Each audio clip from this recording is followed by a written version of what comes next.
एक बार एक साइंटिस्ट ने पुरानी दुनिया के एक सबसे बड़े रहस्य को समझने के लिए एक कदम उठाया। उसने खोला एक ऐसे फराओ की कब्र का दरवाजा जिसे लोगों ने हजारों सालों तक नहीं छुआ था। 1922 का वो साल था जब हावर्ड कार्टर नामक साइंटिस्ट ने किंग टट की कब्र को डिस्कवर किया।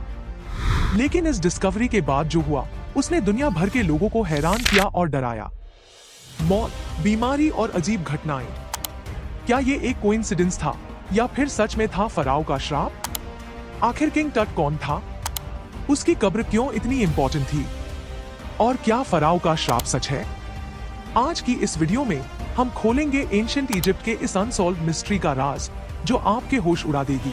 दोस्तों, क्या आपने कभी सोचा है कि इजिप्ट के पिरामिड्स, मम्मीज और फराओ के पीछे का असली सच क्या है? ये पुराने समय के अजूबे आज भी एक अनसॉल्व्ड मिस्ट्री है और इन्हीं मिस्ट्रीज में सबसे ज्यादा डर और क्यूरियोसिटी का कारण है the curse of the pharaohs, यानी फराओ का श्राप। फेरोज कौन थे?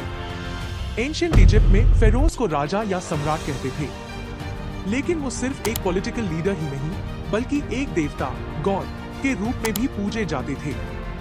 इजिप्शियंस का मानना था कि फराओ दुनिया के और अपने लोगों के बीच एक ब्रिज का काम करते हैं। उनकी पावर्स उन्हें जिंदगी के बाद भी मिलती थी, इसलिए उनका शरीर सुरक्षित रखने के लिए मम्मीज बनाई जाती थी। मम्मीज क्या होती हैं?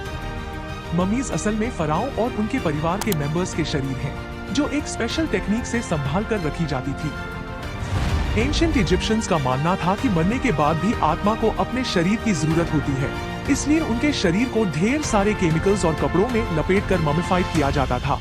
अब आप लोग सोच रहे होंगे कि पिरामिड्स का क्या रोल है? पिरामिड्स फराओ के लिए बनाए गए मैसिव स्ट्रक्चर्स हैं, जो उनकी कब्र और उनके खजानों को संभाल कर रखते थे। ये पिरामिड सिर्फ एक ग्रेवयार्ड नहीं, बल्कि एक सिंबॉलिक मॉन्यूमेंट थे, जो फराओ की शक्ति और उनके अमर होने की सोच को दर्शाते थे। ग्रेट पिरामिड ऑफ गिजा, जो दुनिया के 7 वंडर्स में शामिल है, इसका सबसे बड़ा एग्जाम्पल है। लेकिन ये सिर्फ एक अजूबा नहीं है, बल्कि एक रहस्य भी है, क्योंकि इसका आर्किटेक्चर आज भी साइंटिस्ट्स को हैरान करता है। अब बात करते हैं फराओ के श्राप की। ऐसा माना जाता है कि फराओ की कब्र को डिस्टर्ब करने वाले लोग एक खतरनाक कर्स का शिकार बन जाते हैं। इस कर्स का सबसे फेमस एग्जाम्पल है किंग तुतनखामुन, यानी किंग टट की कब्र। 1922 में हावर्ड कार्टर ने किंग टट की कब्र को डिस्कवर किया, लेकिन इस डिस्कवरी के बाद से एक के बाद एक अजीब घटनाएं होने लगी। लॉर्ड कार्नरवन, जो इस एक्सपीडिशन के स्पॉन्सर थे, एक इन्फेक्शन के कारण मर गए।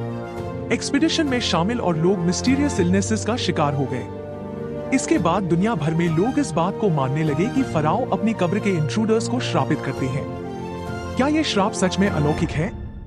साइंस इसके पीछे एक और कहानी बताता है। साइंटिस्ट्स का मानना है कि पुराने पिरामिड्स के अंदर टॉक्सिक गैसेस और डेंजरस बैक्टीरिया होते हैं, जो वहां एंटर करने वाले लोगों के लिए जानलेवा हो सकते हैं। ये गैसेस और बैक्टीरिया वहां की सील्ड एनवायरनमेंट में सड़ने वाले ऑर्गेनिक मटेरियल से बनते हैं।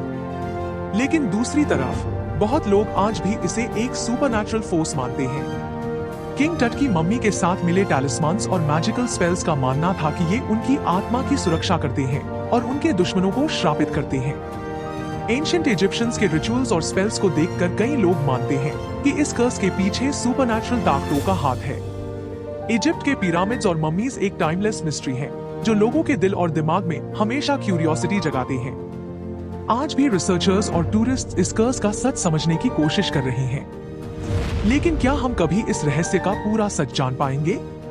जो एक बात पक्की है वो ये है कि फराओ की कहानी और उनका श्राप हमेशा एक अनसॉल्व्ड मिस्ट्री बनकर हमारे साथ रहेगा। तो दोस्तों, आपका क्या मानना है? क्या फराओ का श्राप एक सुपरनैचुरल कर्स है या फिर सिर्फ साइंस और संयोग का नतीजा? अपने विचार हमें कमेंट्स में जरूर बताएं। अगर आपको ये वीडियो पसंद आई हो तो लाइक और शेयर करना न भूलें और ऐसे ही रहस्यमय टॉपिक्स के लिए हमारे चैनल को सब्सक्राइब करें।